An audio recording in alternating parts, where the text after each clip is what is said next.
Hi, I'm Karan Thapar. Over the last few years, I hope you've been watching my program, The Interview on the Wire. During that period, I've interviewed doctors, politicians, businessmen, scientists, authors, and even the occasional Nobel laureate. For me, it's been exciting. I hope it's been enjoyable for you. But these, as you know, are tough times, and if this program is going to remain bold, independent, and sometimes even defiant, then I think we need your support. At the end of the day, it's a truism, but editorial independence is best defended by the viewers. So if you would like this program to remain the way it is, forthright, outspoken, and interesting, then would you consider supporting us? All you have to do is to click on the description at the bottom. But more than anything else, I hope you will continue to watch the interview. Your viewership means an awful lot to me.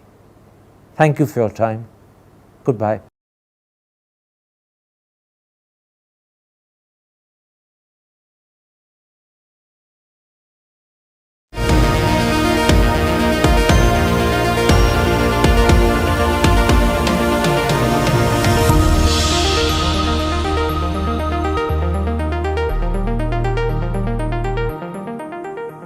Hello and welcome to a special interview for The Wire. In September last year, the editor of one of India's most high-profile and most prestigious magazines, Outlook, was summarily sacked.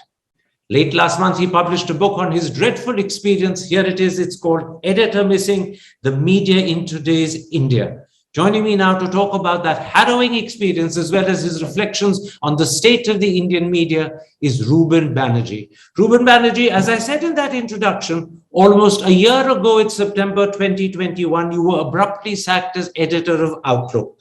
The story is a significant part of your book.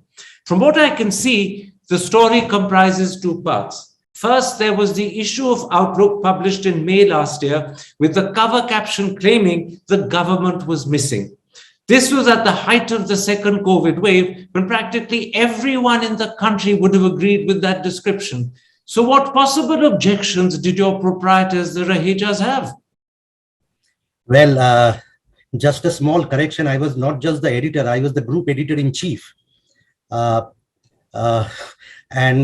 Well, we all realized, we all knew that, yes, people were dropping dead at that point of time during the COVID second wave. And me and my other editors decided that staying quiet at that point of time would amount to complicity in mass deaths. So we decided that we must hold the government to account, and that is what the media is all for, holding mirror to the powers that be. So we ran the cover, very legitimate cover. We even had BJP people writing in that issue. But yes, the cover, we said the government of India is missing. We made it look like a missing police poster. But then that night onwards, the day the magazine came out, from that night, the fire was started. I was repeatedly called by my owners in Bombay. I was repeatedly called up by my CEO, who happens to work out of Delhi. And I was told in that many words that they are under tremendous pressure, the kind of pressure that they can't handle. And as it is always the case with Outlook magazine, like the next day, the magazine, the whole issue is uploaded online. And an exception was made for that particular week. The missing cover, the controversial cover, when the magazine was uploaded online, the cover was not there. So, and it's a fact which has been recorded, because Mohua Moitro, politicians like Mohua Moitro, tweeted about it. How is it that Outlook's missing cover is missing from online? And then other websites like Print and all reported on it. So there is no way that now Outlook can deny that they were not under pressure. And this pressure came directly from your proprietors, the Rahejas, both directly to you as well as via your CEO, Indrani Yes. Roy. Am I right? It was the Rahejas themselves. Yes. Now, I got a call from Akshay Raheja. Yes. And who is Akshay Raheja? Is he the son of the owner?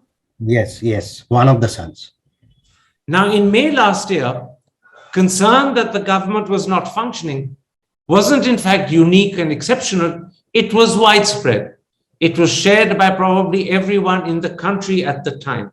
In the same month, your great competitor, India Today, did a cover story where they claimed India was a failed state.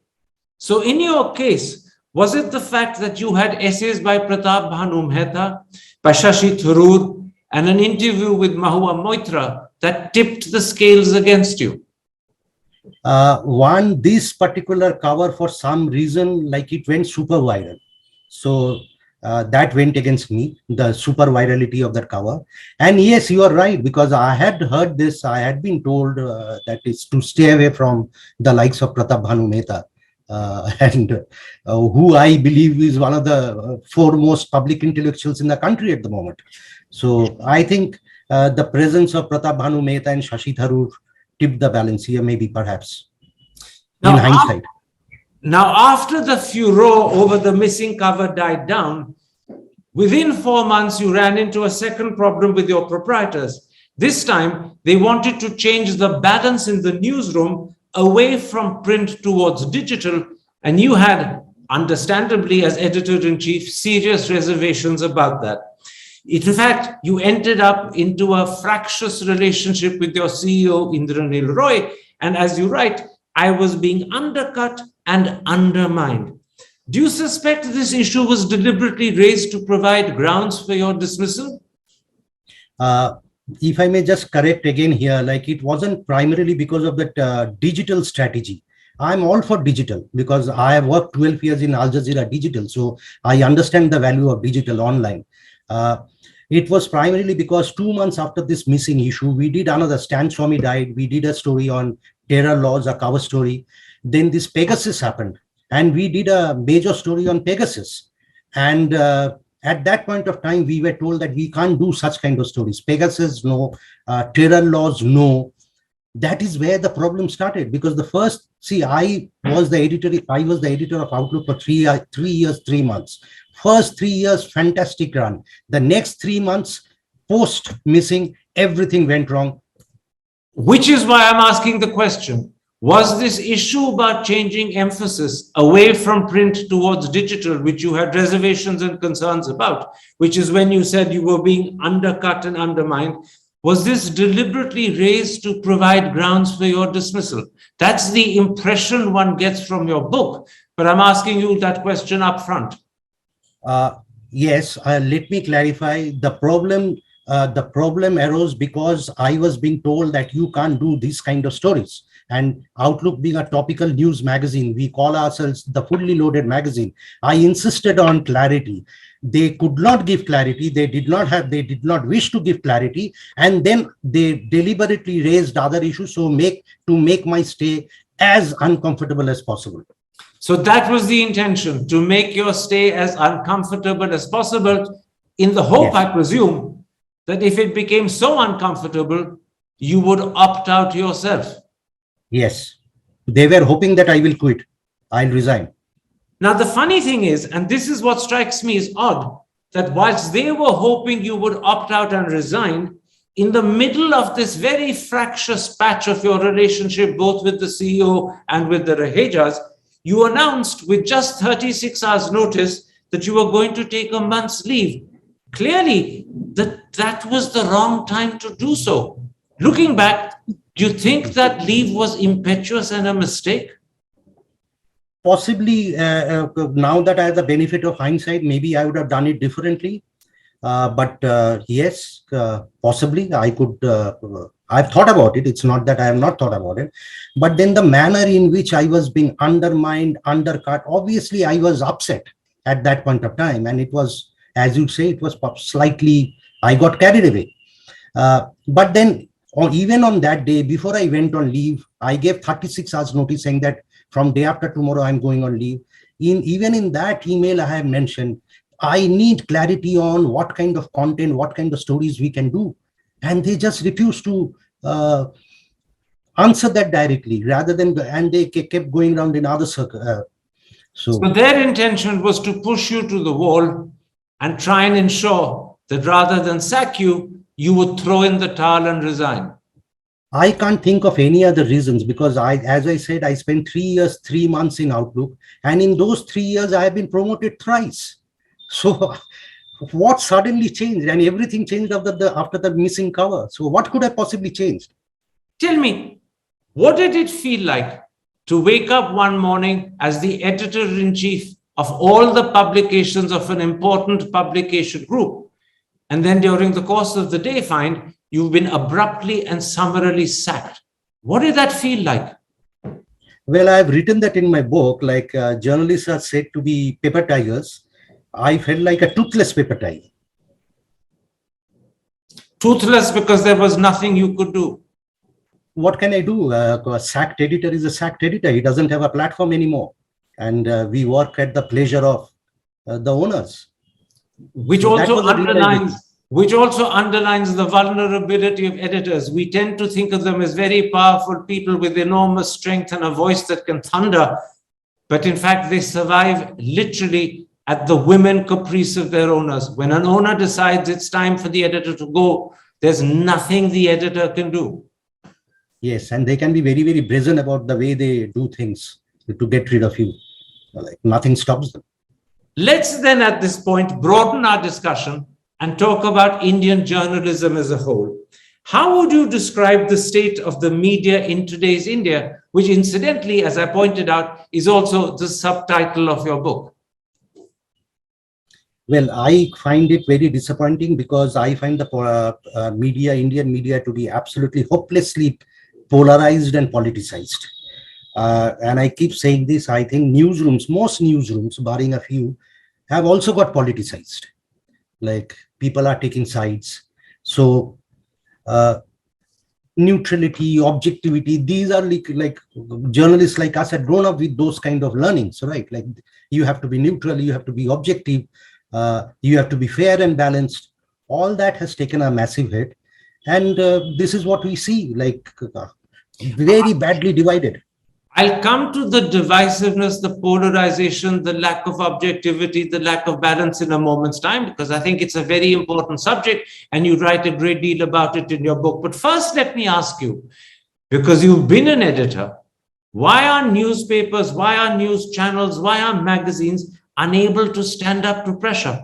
Whether it's pressure from the government, whether it's pressure from proprietors, why do they buckle under pressure? You don't find that happening in other democracies quite so easily and quite so frequently. Why in India is it almost accepted that when there's pressure, particularly when there's pressure from a strong government, newspapers, news channels, magazines will buckle under? Why is that the case? Because the structure of the media by and large in India is very vulnerable.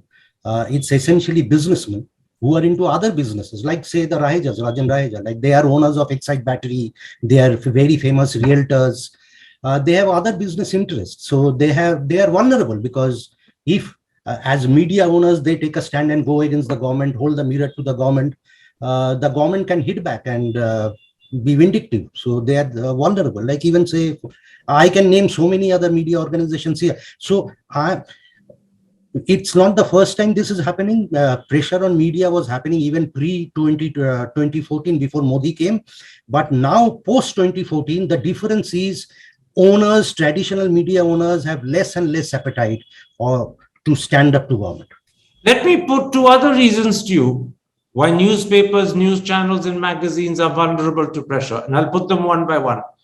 Is one reason of vulnerability dependence upon the government for a very substantial amount of advertising. And proprietors know if they lose that advertising, they run into losses. This is one of the many reasons. As I said, like one is the structure of the media ownership. And yes, the business model of media is broken. So the ad revenues are drying up, and whatever revenues come, 80-90% of it is taken by the giants like tech giants like Google and Facebook. And so we are essentially trying to fight over the crumbs that are left for us. So yes, like I as the Outlook editor had to visit Yogi Adityanath before the elections because UP was advertising big time. And yes, I had to present myself whether I like it or not. What about a second reason? And this time I'm talking about the moral quality of some journalists. Whether in newspapers or whether in news channels, there are journalists who tend to toe the government's line because it suits their personal preference or their personal position to do so. To what extent is that another reason why newspapers, particularly individuals, do not stand up? Yes, definitely, absolutely. But then this is not a recent phenomenon. Even in 1977, when this 75, when this emergency happened, Advani famously said, when the media was asked to bend, we were crawling, right? So there were individuals even then, 30, 40 years back, who were crawling. And you have the same kind of people crawling even now. So I think they will always be there. There will be good people, there will be bad people. Bad apples are everywhere in every profession. So we can't be, we'll have to accept them. Let's then come at this point to your great concern about the quality of journalism. In your book, you lament the fact that journalism in India does not reflect both sides. I'm going to quote you. You say, we should be balanced and objective, giving both sides of a story. We should have the grace to accept and acknowledge if someone, no matter how opposed we are to that person, does something good. We ought to also have the courage to stand up and criticize that person if he or she does something wrong. Why is such journalism not commonly possible in India? Why is it increasingly becoming rarer and rarer? Because we have become polarized, like we have taken political sides, and everyone think, and we tend to. This is very unfortunate. Even journalists, I find, they're becoming increasingly self-righteous. Like whatever they think, whatever is their opinion, according to them, that's the supreme opinion. Nobody else can disagree with them, and that is something which really bothers me, concerns me. But it shouldn't be like that. There is this talk now of moral clarity. Apparently, people, all of us have to have moral clarity. And what is that clarity? It's become very fashionable. Like, see, the irony of it, I have possibly lost my job because of having done an anti-government, anti-Modi story. But I'm not anti-Modi. In fact, I oppose this idea. This become a very fashionable idea that to be a good journalist in India today, you necessarily have to be anti-Modi. I disagree with that. How can that be? It shouldn't be the yardstick of deciding who is a good journalist or bad journalist. Shouldn't be anti-Modi or pro-Modi. Rather, it should be whether you are pro-truth or post-truth. That is what it should determine, because after all, Modi is a duly legitimately elected prime minister. I may support him, I may not support him. In fact, the essence of what you call journalism that reflects both sides is journalism that focuses on the truth, that exposes falsehood, that exposes fakeness. But let me put to you a couple of problems that may arise when one practices such journalism. For instance, the Prime Minister in India doesn't give interviews, so you can never get his side of the story from the horse's mouth. Amit Shah does give interviews, but very clearly he only gives them to journalists that he believes are sympathetic to his cause. And those interviews tend to be often non-events. And it's not infrequently that you find both spokesmen of the ruling party and spokesmen of governments do not appear on channels, or at least on programs within channels, that they think are unsympathetic.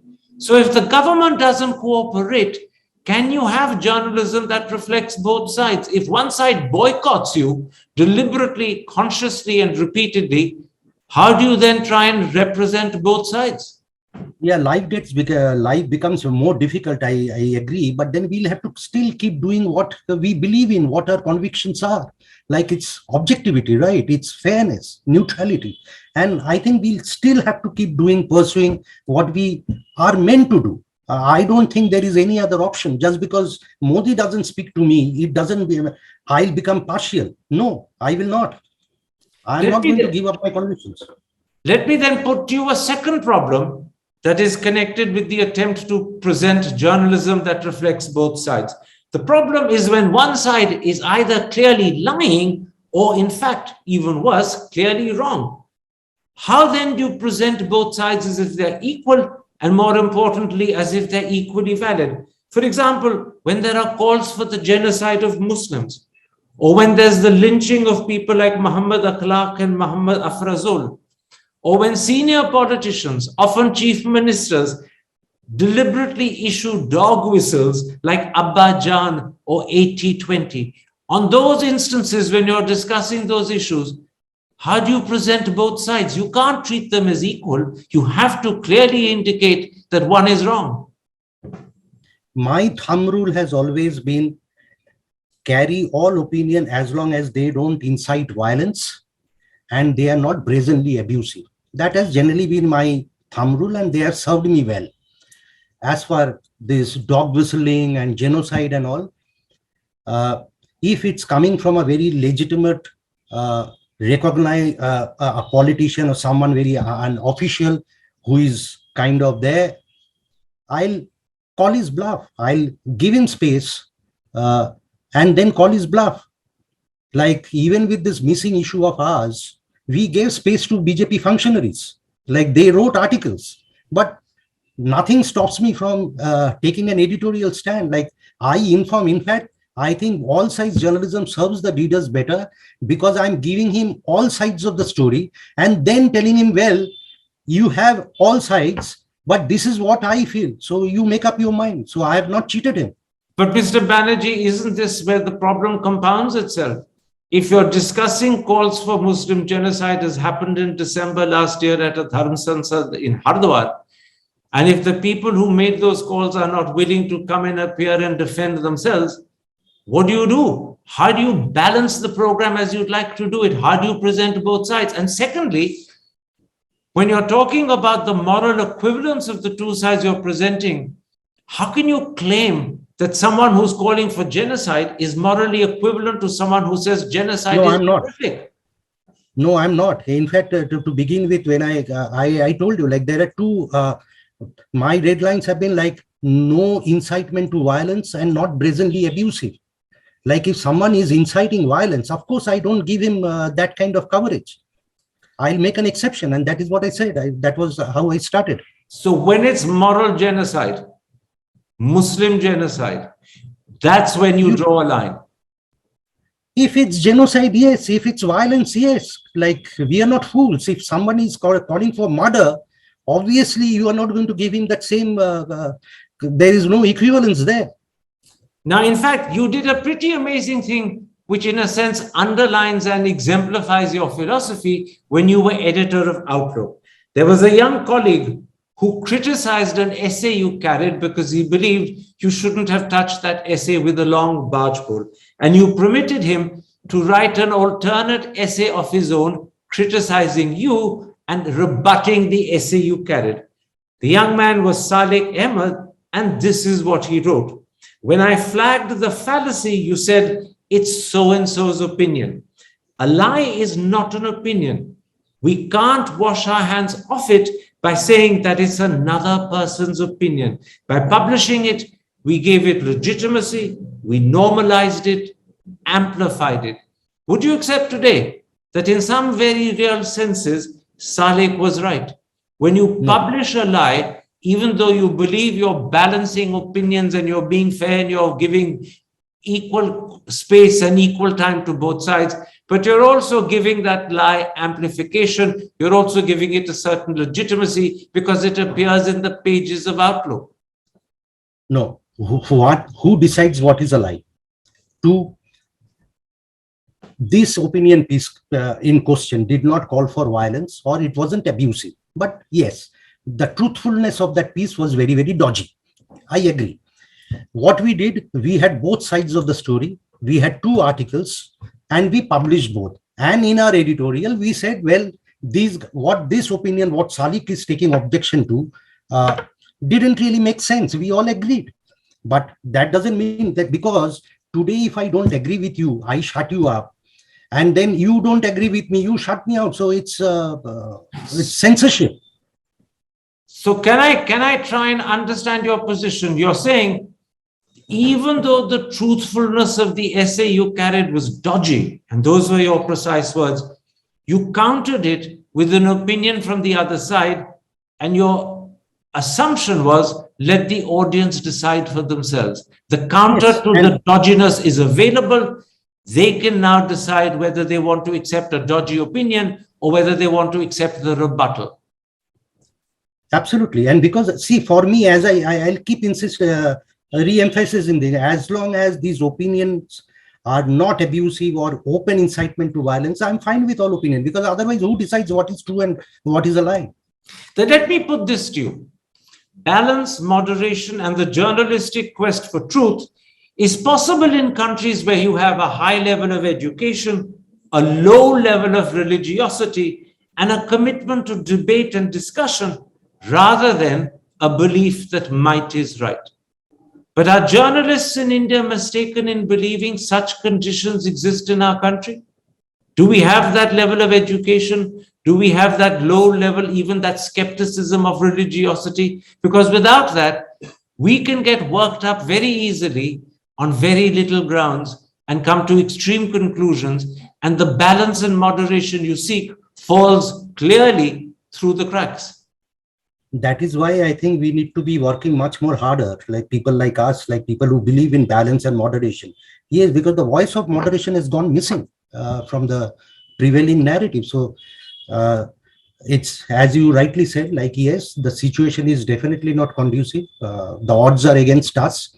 But that makes me believe that people like us who believe in objectivity, neutrality, moderation, we need to hold our ground and speak louder and fight for what our beliefs are. What do you do if you're a Muhammad Zubair? All he did was to draw the world's attention to what Nupur Sharma had done.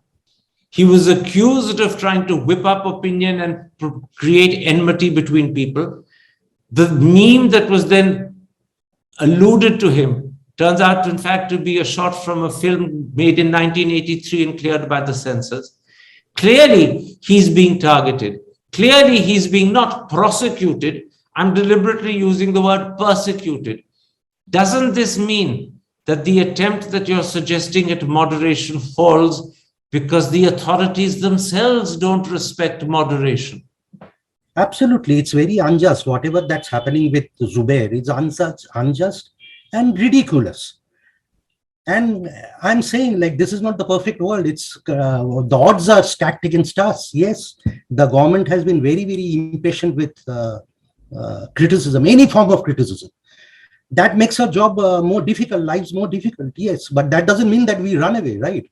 We hold our ground. Like, I haven't given up on my convictions despite having lost my job. And I'm certain people like Zubair will not be running away. So are you saying, because this is the sense that I get, that India is not a perfect world, but if we are going to stand and stick by our principles, if we are going to be honest and reflect both sides of a story, if we're going to follow the quest for truth and always expose falsehood, then we have to feel our way every day, try new tactics every day, because with a government that is so opposed to what we're doing, we have to be flexible, but we have to nonetheless use that flexibility to continue. Is that what you're saying? Absolutely. I fully agree with you. We keep doing what we are supposed to do and just don't give up, whatever the odds are, whatever the setbacks, however vindictive the government might be. But we keep doing what we do, because I believe in what Maria Reza very recently said. Facts lead you to truth and truth leads you to trust, right? So we have to earn everyone's trust, and there is no way of arriving at the fact, arriving at the truth by giving all sides of the fact. In which case, I've come to my last question. What does the future look like to a former editor? Do you plan a new career as an author? Well, not really, but I might write another book. I might do a bit of freelance. Getting a job at the present juncture seems very unlikely. Though I believe that I was at the best of my professional, like I was at the peak of my career. But leave that apart. But then journalism, for all the challenges that it faces now, I am still very hopeful that Indian journalism will survive this, because we have some fantastic young journalists all across. So those journalists are doing fantastic work, whatever the odds are. So I'm very, very hopeful, like we'll tide this crisis. But what you're saying to me, no matter how serious the setback you suffered when your job was taken away from you at a moment's notice, you are determined to continue to tell the truth. You are determined to continue as a journalist, whether it is writing for papers, magazines, or as an author. The fight has not left you. Oh, absolutely. And that is one reason why I wrote this book, because this had to be I had to say all these things, like put the record straight. So I'm not giving up on my conviction just because I was dismissed from a job. Yes, it was very unpleasant, unfortunate, but that doesn't change my view of things. Ruben Banerjee, thank you very much for talking to me. Good luck and keep up the good fight. Take care. Thank you. Stay safe. Thank you. Hi, I'm Karan Thapar. Over the last few years, I hope you've been watching my program, The Interview on the Wire. During that period, I've interviewed doctors, politicians, businessmen, scientists, authors, and even the occasional Nobel laureate. For me, it's been exciting. I hope it's been enjoyable for you. But these, as you know, are tough times, and if this program is going to remain bold, independent, and sometimes even defiant, then I think we need your support. At the end of the day, it's a truism, but editorial independence is best defended by the viewers. So if you would like this program to remain the way it is, forthright, outspoken, and interesting, then would you consider supporting us? All you have to do is to click on the description at the bottom. But more than anything else, I hope you will continue to watch the interview. Your viewership means an awful lot to me. Thank you for your time. Goodbye.